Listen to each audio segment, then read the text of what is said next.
Bienvenue sur la chaîne du ministère international Maisonnée des Sanctifiés. Ici, des messages puissants qui transforment les vies.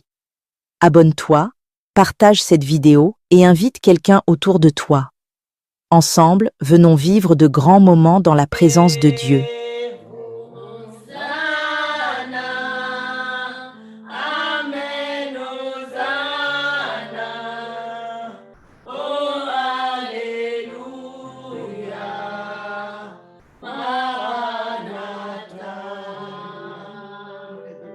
Saint-Esprit, merci pour merci ce pour ce matin parce que tu as permis qu'on soit rassemblés parce autour que de là toi. où il y a deux, Merci trois, Papa, tu quatre déclares dans ta ensemble, parole, ton Père nom. éternel, que Tu es au tu es milieu de toujours au nous, Père milieu éternel. des saints. Que tu es au Glorifie-toi, milieu de Papa, là où on ce que t'adore, là où on te magnifie. Glorifie-toi, Ta Papa, volonté dans est notre que nous foi. puissions parvenir à Glorifie-toi la dans cette connaissance parole ce réelle de la matin. parole de Dieu. Parce que tu as dit que ta parole est Pour esprit la et vie. vérité qui vient de la Papa, parole qui merci nous au affranchit Dieu. chaque Ta jour. parole, c'est Jésus-Christ. Et sois béni encore, sois glorifié. Tu as dit que vous connaîtrez la vérité vous affranchira. Merci encore de ce que tu as déjà pris en possession de nos entendements et aussi nos cœurs et nos âmes pour nous donner la vie et la vie éternelle manifestée en Jésus-Christ. Nous t'élevons tant qu'il ne dort ni ne sommeille. Merci encore une fois de plus pour la paix du cœur et la joie du Saint-Esprit qui inonde nos pensées. Nous te présentons, oh Papa, tout ce qui te sois sert en béni, esprit sois glorifié, parce que tu sais souviens-toi de ton peuple. tout concours revient du Seigneur et de ceux qui sont appelés selon ton dessein. Papa, en Égypte, souviens-toi. Merci encore pour les grandes solutions que tu vas encore donner au milieu de nous ce matin. Bénis tous qui vont se joindre à nous, que chacun puisse recevoir la vie et la consolation que tu lui as réservée. Sois béni au nom de Jésus-Christ, Papa. Nous te rendons grâce. Nous avons besoin, Papa, d'être édifiés. Soutiens-nous et soutiens-moi, je suis ton serviteur. Au nom de Jésus-Christ. Amen. Amen, amen. Ok, nous allons prendre place. Sans tarder, nous allons directement aborder notre excellent thème, la force de votre conviction. Je crois que vous êtes en train de grandir dans la conviction. Et je reviens rapidement. Le livre phare, le thème, le passage phare, c'est Hébreux 14, 22, 23, qui nous explique plus exactement comment nous devons manifester notre foi désormais. Parce que souvent, on a l'habitude de dire « j'ai la foi, j'ai la foi, j'ai la foi ». Mais la foi en question, on a regardé aussi les différents types de foi, la foi avec les œuvres, sans les œuvres, ainsi de suite. Et là, nous sommes en train de pousser plus loin. C'est-à-dire, on a laissé déjà la foi avec les actes, on a compris, mais il y a des actes aussi qui ne sont pas des actes dits, c'est-à-dire faibles. C'est-à-dire que tu poses des actes sans conviction.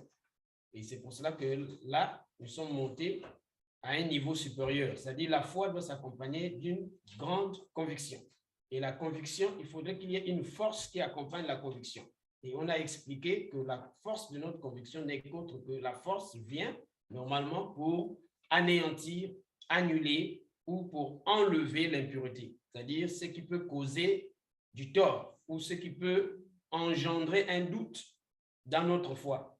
Et la force vient en fait mettre hors d'état de nuire toute chose ou toute chose ayant la capacité de détruire ta foi. Donc, c'est ça la force de notre conviction. Souvent, il y a des doutes, les inquiétudes, la peur et les événements. En fait, la réalité aussi, ça peut aussi arriver.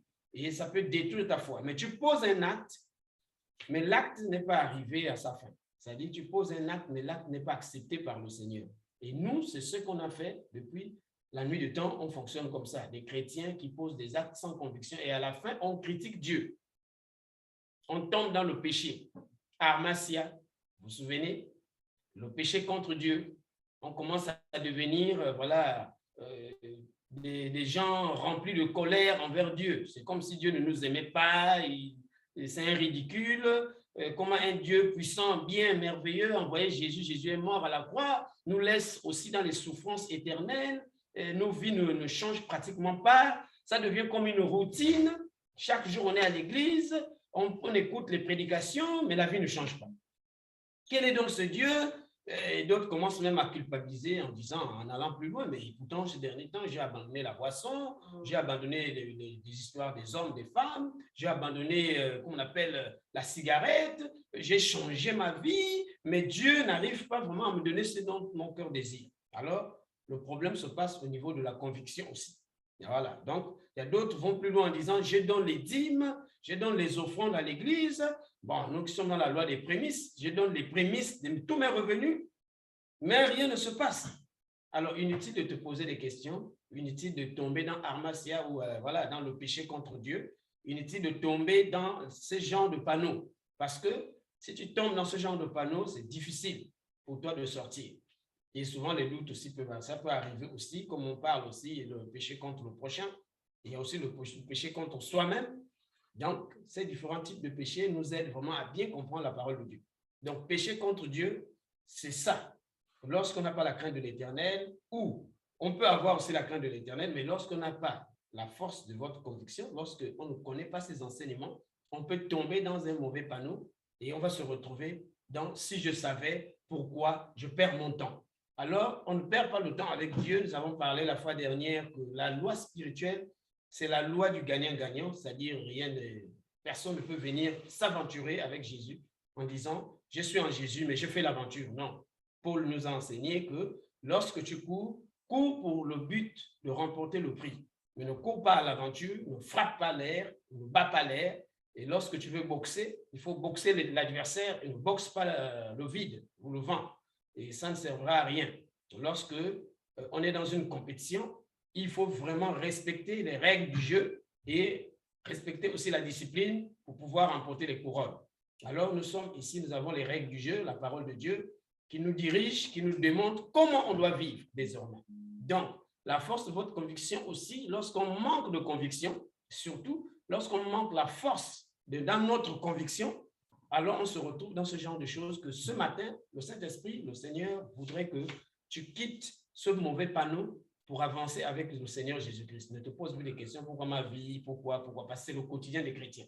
Tu ne comprends pas, j'ai l'impression que d'autres, voilà, ont une foi émotionnelle, voilà, ça va aller, Dieu va faire, la grâce est là, Dieu sent. Maintenant, ce matin, nous allons parler, on a parlé plusieurs domaines, vous vous souvenez, on a parlé du donner abondant, l'évangélisation, les bénédictions qui sont dedans, et nous allons parler de la guérison ce matin, puisque nous nous préparons aussi pour rentrer dans nos cultes pratiques, comme le Saint-Esprit nous a promis, des cultes pratiques pour prier pour les malades, et ainsi de suite. Nous allons organiser certaines choses comme ça, parce que ça va avec, voilà. On n'est pas à avoir confusion dans la tête en disant, mais j'ai l'impression qu'on n'écoute que la parole, on ne fait pas aussi des prières. On va y arriver, on va faire des prières uniquement inspirées par le Saint-Esprit concernant, par exemple, des divers besoins, guérisons et autres. Voilà. Parlons de la guérison aujourd'hui, ce matin. Amen. Donc, la force de ta conviction dans le domaine de la guérison. Et lorsqu'on parle de la guérison, il y a deux sortes de guérison. Je vais expliquer rapidement. Il y a la guérison corporelle, c'est-à-dire ce qui prend le corps physique. Tu as des douleurs, tu as des angoisses, des douleurs, tu as des maladies corporelles qu'on a diagnostiquées même à l'hôpital. Ça peut être un cancer, des virus, des trucs, tout ça là, des coronas, tout ça. En fait, on peut facilement diagnostiquer cette maladie à l'hôpital. On te dit, tu as atteint de telle maladie. On donne même le nom de la maladie. C'est pour cela qu'on va parler de la guérison ce matin. Et ça, c'est la guérison corporelle. Il y a la guérison aussi spirituelle, appelée la guérison de l'âme. Et je peux même aller plus loin. Il y a l'âme et l'esprit. Les deux se guérissent de la même manière. Voilà pourquoi on parle souvent de l'âme. Sinon, il y a l'esprit humain et l'âme de la personne. Donc, en fait, l'homme est trinitaire, formé de corps, âme et esprit humain. Donc, ces trois endroits, ou ces trois parties qui font l'être humain, ont été bel et bien guéris par Jésus-Christ. Et c'est ce que nous allons savoir dans les Écritures. Le Saint-Esprit va nous aider à comprendre ce que Christ a fait dans ce qui concerne ton esprit humain, ce qui concerne l'âme. L'âme, c'est la personne même, c'est l'être humain spirituel, qu'on appelle, voilà. Et il y a aussi ton corps. Donc, Jésus-Christ a accompli des merveilles à Golgotha concernant la guérison. Mais ce qui cause problème, c'est la force de notre conviction concernant la guérison. Alléluia. On n'arrive jamais à manifester une force et une véritable conviction pour guérir. Et nous allons prendre quelques exemples bibliques, vous allez vous en rendre compte que les autres ne blaguaient pas, Alléluia. Les autres ne s'amusaient pas, les autres se préparaient avant d'affronter la chose. Les autres étaient toujours préparés. Les autres ne partaient pas à l'aventure. Vous connaissez dans le livre de Marc, la femme de la perte de sang, on va en parler. Et nous allons aborder, par exemple, Matthieu 22. Mais avant d'aller à Matthieu 22, je voulais d'abord lire les promesses, même dans la loi de Moïse. Il y avait déjà des promesses sur la guérison. Beaucoup de promesses sur la guérison. Alors là, c'est vraiment merveilleux. Par exemple, dans Deutéronome 7, il y a aussi Deutéronome 14. Mais Deutéronome 7, on va pas à partir du verset 12. Par exemple, Deutéronome 7, à partir du verset 12, on va s'arrêter à 16. Donc, nous allons lire la parole de Dieu. Les promesses, hein, on dit d'abord les promesses de guérison depuis l'Ancien Testament, donc l'Ancienne Alliance. On y va? Je lis la parole de Dieu dans Deutéronome 7 à partir du verset 12. Si vous écoutez ces ordonnances, si vous les observez et les mettez en pratique, l'Éternel, ton Dieu, gardera envers toi l'alliance et la miséricorde qu'il a jurée à tes pères. Il t'aimera et il t'aimera, il te bénira et te multipliera. Il bénira le fruit de tes entrailles et le fruit de ton sol, ton blé, ton mou et ton huile, les portées de ton gros et de ton menu bétail, dans le pays qu'il a juré à tes pères de te donner. Tu seras béni plus que tous les peuples. Il n'y aura chez toi ni homme, ni femme stérile, ni bête stérile parmi les troupeaux. L'Éternel éloignera de toi toute maladie. Il ne t'enverra aucune de ces mauvaises maladies d'Égypte qui te sont connues, mais il en frappera tous ceux qui te haïssent. Tu dévoreras tous les peuples que l'Éternel, ton Dieu, va te livrer. Tu ne jetteras pas sur eux un regard de pitié et tu ne serviras point leur Dieu, car ce serait un piège pour toi. Bien, vous voyez ici les promesses de guérison. Tu seras béni parmi tous les peuples. Verset 14, il n'y aura chez toi ni homme, ni femme stérile, ni bête stérile parmi tes troupeaux. Et nous voyons la stérilité frappe que les êtres humains. Mais les autres êtres vivants, par exemple les animaux, c'est difficile de trouver un animal voilà, stérile. Sauf si on a fait Bien. laboratoire. Bien, maintenant, nous comprenons par là qu'il y a un problème. Amen. L'être humain a des sérieux problèmes. Parce que le diable n'attaque que plus l'être humain. C'est la seule créature de Dieu que le diable aime attaquer, l'être humain. Alors, nous voyons ici, il n'y aura chez toi ni homme ni femme stérile parmi tes troupeaux. Voilà, on continue. L'Éternel éloignera de toi. Donc, après la guérison ou avant, il y a deux choses. Une fois tu es malade, l'Éternel te promet la guérison. Et une fois guéri, l'Éternel te promet la protection. Donc, il te protège désormais contre les mauvaises maladies ou contre les maladies dangereuses. Et je vais expliquer rapidement parce que lorsqu'on parle de guérison de maladies, il faut qu'on explique tous ces aspects. Il y a des maladies naturelles, à ne pas confondre. La toux, grippe, machin, tout, tu peux rentrer en contact. Nous sommes faits de chair et de sang. Donc, notre chair peut réagir face à une poussière, face à ceci, face à cela. Voilà, face à un froid glacial, tu peux attraper une fièvre, des trucs comme ça. Parce qu'on est charnel, en fait.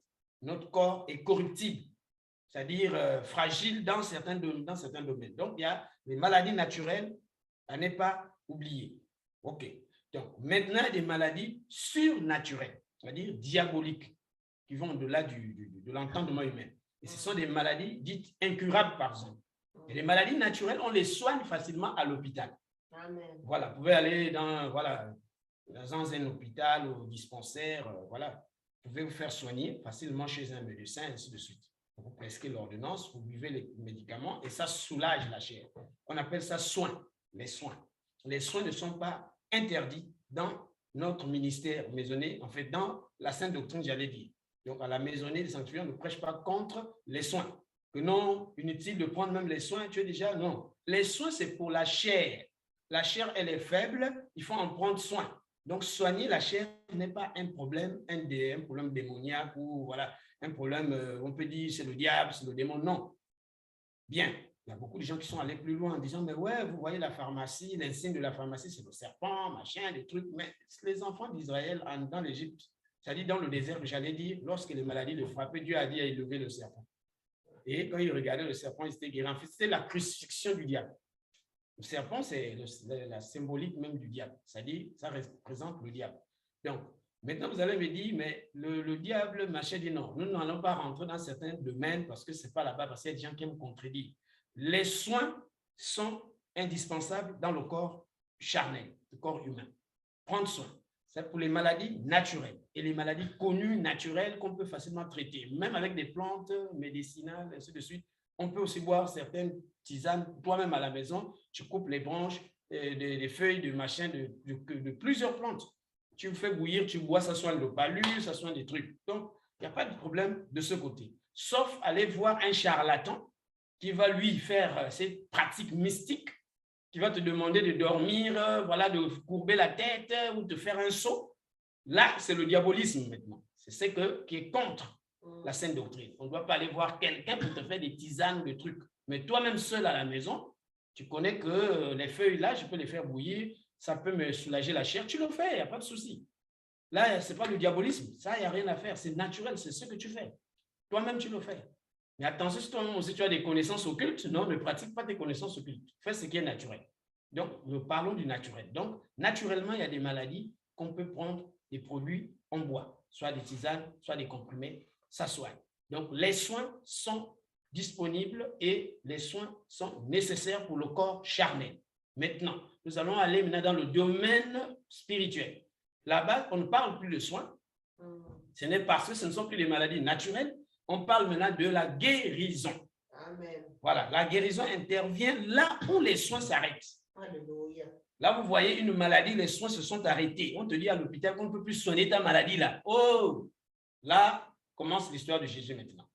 C'est là où tu vas rencontrer son Excellence, le Saint-Esprit, qui va te conduire chez le grand président Jésus-Christ de Nazareth. Et Jésus-Christ a fait un grand boulot pour ce problème-là. Ah, là, il a fait un travail fort. Jésus a fait ça fort. Et le diable se disait que c'était une façon de manipuler Jésus. Mais or, c'était une façon de l'élever, que Jésus était en train d'accomplir les Écritures. Et c'est comme ça que les enfants de Dieu. Vous voyez l'histoire d'Aman et Mardochée. Le fait que Aman était intendant du roi, donc le numéro 2 du royaume. Donc, vous voyez, ce sont eux qui régnaient. Il avait tous les pouvoirs même, que le roi Assyrus lui avait confié les pouvoirs, de prendre même les décisions. Et il se croyait supérieur. Il regardait Mardochée comme un petit cafard qu'on pouvait écraser un beau matin. Et c'était ça son plan, jusqu'à ériger même voilà, une croix pour le pendre. Ce Mardochée ne donne pas le respect. Or, Mardochée était là pour accomplir la volonté de Dieu.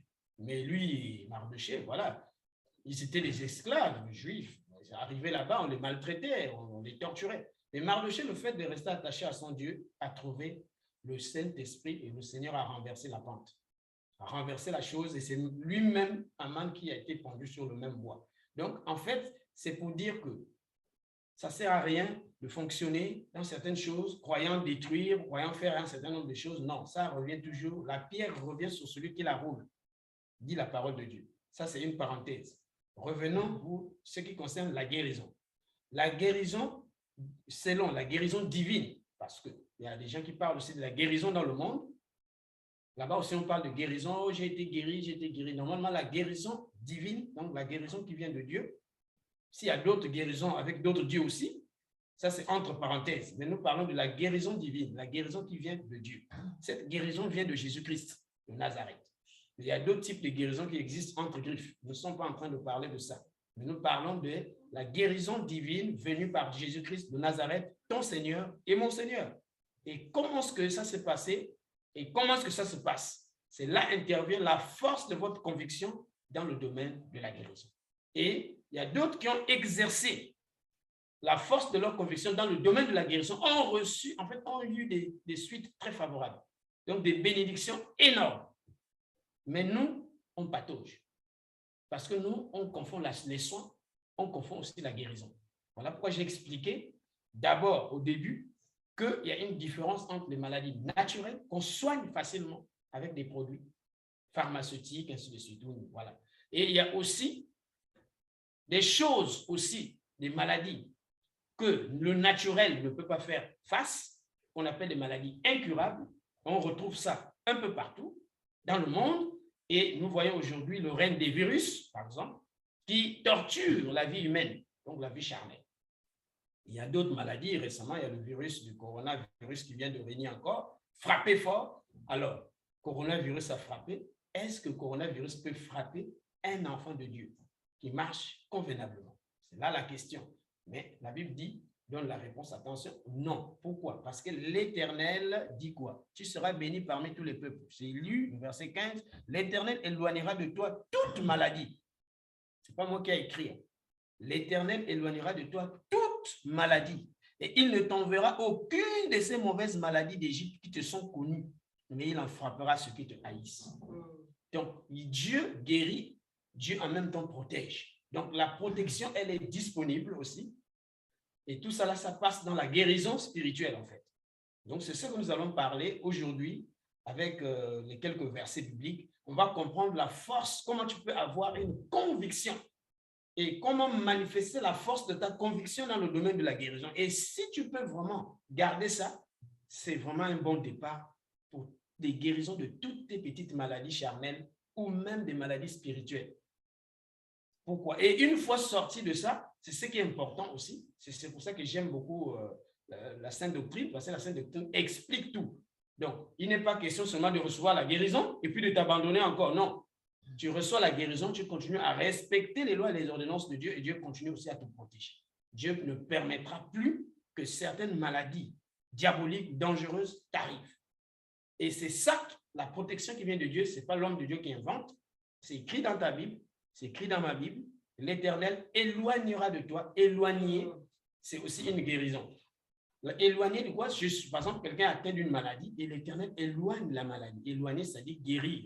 Fait disparaître la maladie. L'Éternel éloignera. Éloigner, là, c'est une guérison que l'Éternel opère. Donc, tu es atteint d'une tumeur de cerveau ou c'est pas de cancer ou c'est pas de quoi. Alors, l'Éternel vient dire, tu es malade, ok, je vais éloigner la maladie.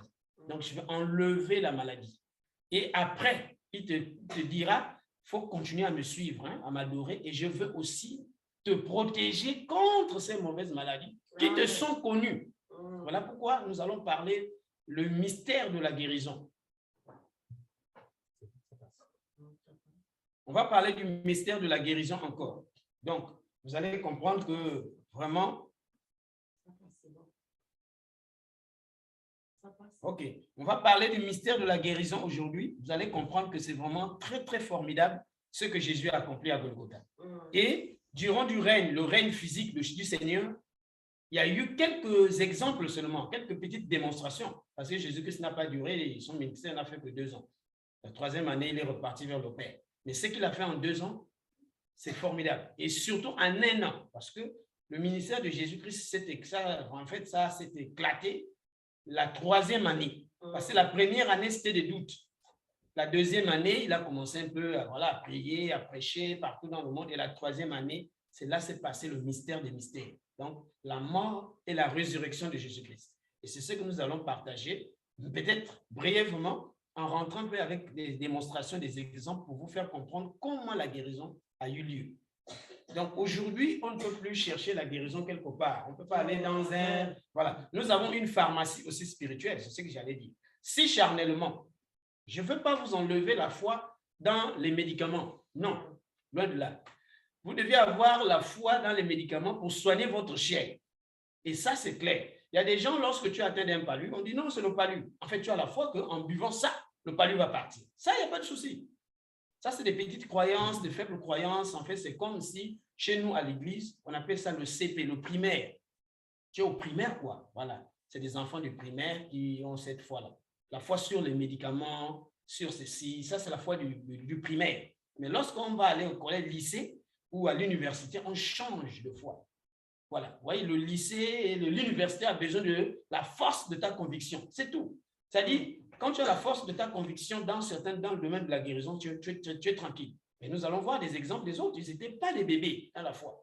Amen. Les autres ont grandi. Donc, c'est comme ça que toi aussi, on ne te dit pas que non, ben voilà, qu'est-ce que l'homme de Dieu a dit. Donc, non, il y a une petite croyance, il y a une petite foi dans les médicaments qu'on prend. C'est tout à fait normal. On est fait de chair et de sang. On a grandi avec. On a grandi avec. C'est maintenant là qu'on découvre Jésus. C'est là où on t'explique maintenant comment faire. En fait, comment progresser. Comment aller jusqu'à arriver, peut-être pas au lycée, je ne sais pas, au collège, lycée, ainsi de suite. Comment arriver, si tu veux aussi, tu peux arriver à l'université, tu peux grandir, il n'y a pas de problème. Mais au moins, on doit quitter la foi du primaire. Je suis obligé d'utiliser ces expressions pour faire comprendre. Primaire, quand on met un enfant à l'école, il ne reste pas au primaire. Il faut que le choix du parent, c'est que l'enfant arrive et termine ses études. Amen. C'est aussi la même volonté que Jésus. Jésus ne nous a pas créés, nous ne sommes pas là pour rester juste au primaire. Quand tu as un peu...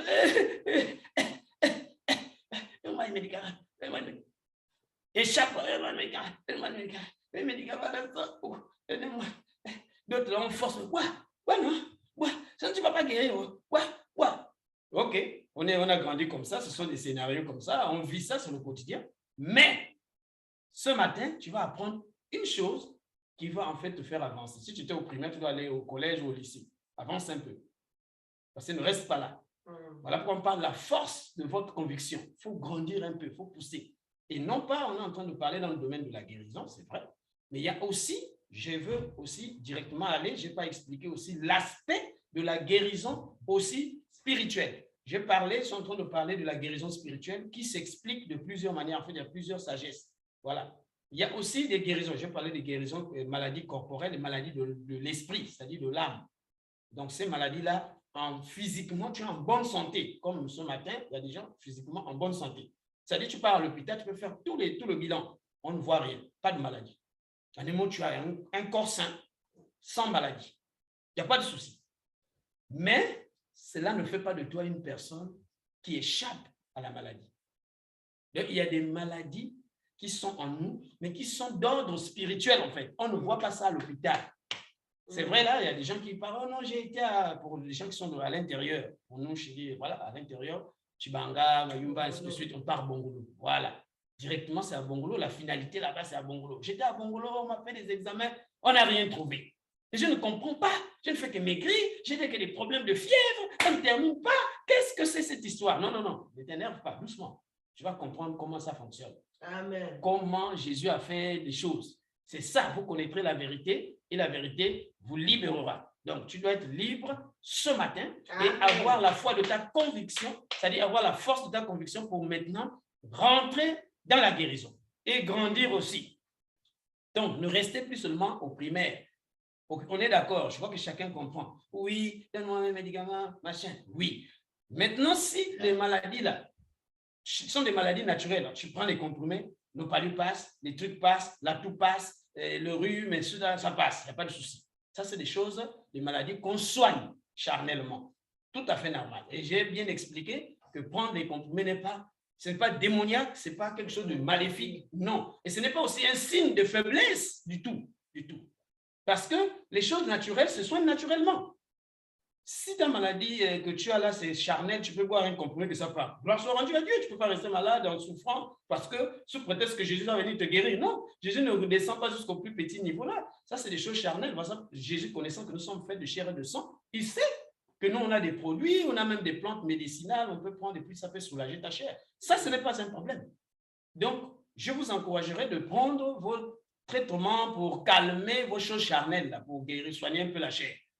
Mais lorsque l'hôpital, ou lorsque toi-même, parce que la finalité de l'hôpital, pourquoi? Parce que c'est là-bas où on se rend souvent pour savoir ce qui se passe dans notre santé, surtout physique, santé charnelle. Tu pars à l'hôpital, prise de sang, machin, examen de ceci, examen de cela, machin, on fait tout le bilan. Soit il y a d'autres personnes, on leur trouve avec des maladies en question. Ah, c'est le sida. Ah, c'est le virus de ceci. Ah, c'est une tumeur. Ah, c'est ceci. Un tumeur au cerveau, cancer, AVC, tout ça.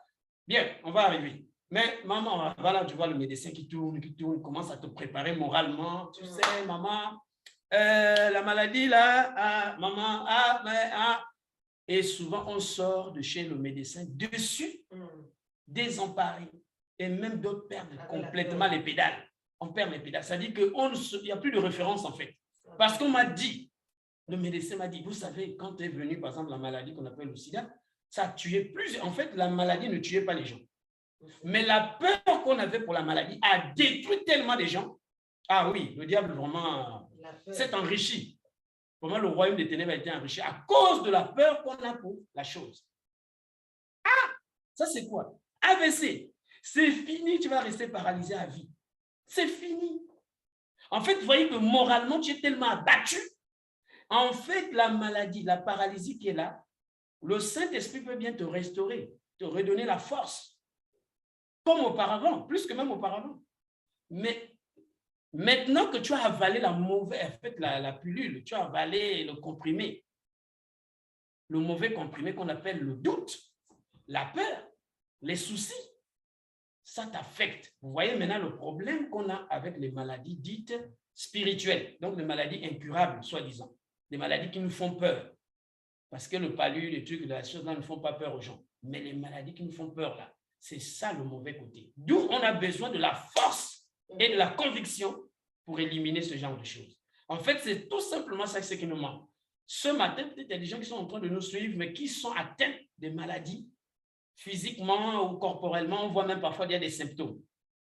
Donc, tu marches mal ou tu as des problèmes de tension et qui ne terminent pas. Hein. Tu restes accro aux médicaments et c'est à vie. J'ai vu dans le ministère beaucoup de guérisons. Ah là, je bénis le Seigneur. Beaucoup de guérisons, des gens ont abandonné des comprimés. Alléluia. Des gens qui étaient des hyper tendus, machin, qui vivaient qu'avec des comprimés, donc, se promenaient qu'avec, mais j'ai vu ces personnes abandonnées durant plusieurs années. Et ils n'ont plus jamais repris les histoires des comprimés. Vraiment, le Saint-Esprit, quand je reste tranquille, dit, ah oui, la parole de Dieu n'est pas un mensonge. Jésus est vraiment, véritablement le Seigneur. Vraiment, la mort et la résurrection de Jésus-Christ n'est pas une histoire à dormir debout. Comme les autres doctrines nous ont peut-être appris ou nous ont peut-être formaté en disant, mais il faut vivre avec la chose, sinon Dieu fera. Tu vis avec la chose, mais sinon Dieu au contrôle, il fera. Mais quand? Oh non, il fera. Ça va aller. Attention, ça aussi, c'est un problème. Donc, il y a tellement de nuances et c'est un message tellement délicat que si on ne donne pas, ne nous aide pas à comprendre, on est complètement perdu. Vous allez dire, c'est comme si c'est un feu de paille. Wow, le pasteur a prêché, l'homme de Dieu a prêché, mais je suis toujours malade. Ça ne va pas toujours. Il a même dit quoi? Il disait même quoi là, je n'ai même pas compris. Non. On est en train de parler des guérisons corporelles et guérisons spirituelles. Les guérisons spirituelles se passent avec la parole de Dieu et c'est ce que nous allons voir rapidement. La parole de Dieu aussi, c'est un grand médicament. Et le médicament là intervient que dans les urgences ou dans les cas impossibles, c'est-à-dire les cas spirituels impossibles. C'est là où le gros comprimé qu'on appelle la parole de Dieu, si tu peux avaler ça, la parole de Dieu a plusieurs petits comprimés à l'intérieur. Donc la parole de Dieu, c'est le gros comprimé qu'on peut diviser selon la dose de chacun. Tu ne peux pas tout avaler, hein, parce que personne ne peut avaler la parole tout entière. Jamais. Il y a des morceaux. Donc, par exemple, pour ta dose, on dit, hey, toi, c'est quoi? Non, moi, à tête de tête, on te coupe un peu, on donne. Quoi? Dès que tu avales. Mais il faut la force de ta conviction dans ça. La conviction doit accompagner la chose. Amen. Il faut la force aussi pour éloigner aussi les impuretés. C'est-à-dire le doute, l'inquiétude, la peur. Voilà l'arme fatale. La peur. Tu es sûr que tu vas guérir de ton AVC. Tu es sûr que tu vas sortir de ta maladie. Arrête-moi ça. Vous devez arrêter vos histoires de Dieu. Quel Dieu? Et on est resté dans cette croyance-là. Le diable nous fait comprendre qu'on reste au primaire. C'est ça la foi. Tu n'as pas besoin d'aller au lycée ou quoi. Il ne faut pas suivre. On ment les gens. Quel lycée? Quelle liberté? Votre homme de Dieu vous blase. Il fait de n'importe quoi. Il parle n'importe quoi. C'est faux ce qu'il dit. Ta vie ne changera plus jamais. En fait, on va arriver. Les maladies maintenant spirituelles. Les blocages. Ça fait partie des maladies spirituelles. Donc, je disais que tu vas aller à l'hôpital, on fait tout le bilan corporel ou physique, on ne trouve aucune maladie. Donc, sain de corps, si on peut appeler. Mais ta vie ne marche pas. Et c'est là, beaucoup ont l'habitude de dire, moi, je ne comprends pas ma vie. Ah, ta vie. Lorsqu'on parle de la vie, on voit l'être spirituel qu'on appelle l'âme. Tu vois, on a laissé le corps. Hein. Le corps, il n'y a pas de maladie là-bas. Mais tu dis quoi? Oh non, ma vie. Mais ta vie a quoi? Tu es en bonne santé? Si, tu es à l'hôpital. En tout cas, je ne suis pas malade. Mais quoi? Ma vie. Ah, donc, on a touché le corps spirituel. Je crois que vous êtes en train de me suivre. C'est comme ça qu'on doit comprendre la parole. La parole, on ne la comprend pas comme on dit là. Vous allez guérir. Le Seigneur est puissant. Oui, ça c'est bon. Mais il faut d'abord connaître comment l'histoire commence, comment ça fonctionne. Et si tu ne connais pas, ben, tu vas rentrer dans la Bible. Alléluia, amen, je suis guéri. Je mets debout. Demain là-bas, pac. Tu reviens encore. Je ne comprends pas ce qui est arrivé. Et pourtant, Dieu m'a guéri. Et pourtant, Dieu... Non. Quand Dieu guérit, il guérit une bonne fois. Mais il faut connaître. Il faut savoir comment garder la guérison. Parce que la guérison est comme un verre. Dès que tu lâches ça, la main, ça tombe. Ça se casse, c'est irrécupérable. Donc, c'est comme ça qu'il faut savoir d'abord. On doit d'abord, avant de te donner le verre, on t'enseigne d'abord comment conserver le verre. Ça, c'est ça. C'est ça la bonne méthode. Voilà, mais si on te dit, prends seulement, tu donnes aux enfants, là, prends. Les enfants en montant les escaliers, en faisant, il ne faut pas, ça se casse. Et c'est comme ça que nous, on fait chaque jour. Ça se casse, chaque fois, ça se casse, chaque fois, ça se casse. Et le diable est content, il dit, regarde-moi les rigolos là. Il vient prendre la guérison sans savoir comment ça fonctionne, et puis voilà. Donne-moi ça ici, ça se casse, viens là-bas, arrête même de te connecter, il n'y a rien là-bas. Vous fatiguez pour rien. Quelle prière, quelle guérison. En fait, c'est ce qui fait même que toutes les prières qu'on peut libérer, les prières ne marcheront jamais. Parce qu'on ne sait pas comment s'y prendre. On est encore au primaire, on croit que... Et d'autres replongent encore même à considérer que c'est par les produits pharmaceutiques ou les tisanes que je veux retrouver la guérison. La guérison, ne trouve pas ça avec ça. La guérison a ses produits ou a un produit spécifique. Ce produit s'appelle la parole de Dieu, ou à l'intérieur, la parole de Dieu, c'est un gros comprimé qu'on coupe par morceaux en donnant selon le besoin de chacun. Toi, tu as quoi? Tu as un cancer. Prends ça, bois. OK. Là, je me sens bien. Voilà. Voilà, là, c'est bon. Mais avance. Avance parce que si tu es guéri d'un cancer, un autre cancer peut arriver demain. Voilà, je vous ai dit ça. Il faut savoir comment conserver.